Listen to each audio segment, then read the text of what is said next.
Hi hello అండి. ఈరోజైతే నేను ఈవినింగ్ అయితే కాకరకాయ సాంబార్ అయితే చేస్తున్నాను కర్రీ. అందుకోసం మనము ముందుగా కాకరకాయని నీట్గా వాష్ చేసుకొని లోపల గింజలు అన్నీ తీసినాగా కట్ చేసుకొని తర్వాత స్టవ్ వెలిగించి పెనం పెట్టి దాంట్లో ఆయిల్ ఆవాలు వేసి చిట్టుపడి అయిన తర్వాత కాకరకాయ వేసి తర్వాత కొంచెం ఉప్పు పసుపు వేసి కలపాలి. అది కొంచెం బాగా మగ్గాలి అన్నమాట. కొంచెం మగ్గే వరకు కలిపి తర్వాత అందుకోసం నేను ఇక్కడైతే మసాలా అయితే ప్రిపేర్ చేసుకున్నాను. అందులో అయితే 2 టమోటాలు, కొంచెం కొబ్బరి, కొంచెం కాజు వేసి అయితే మిక్సీ పట్టుకున్నాను.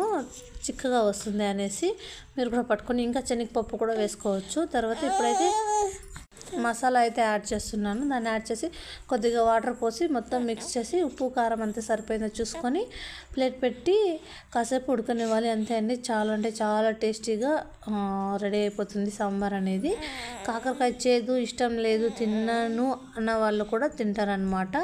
చాలా అంటే చాలా బాగుంటుంది. ఇందులోకి అయితే రాగి ముద్ద అయితే చేశాను. మా రాయలసీమ స్పెషల్ రాగి ముద్ద అండ్ కాకరకాయ కర్రీ అనమాట.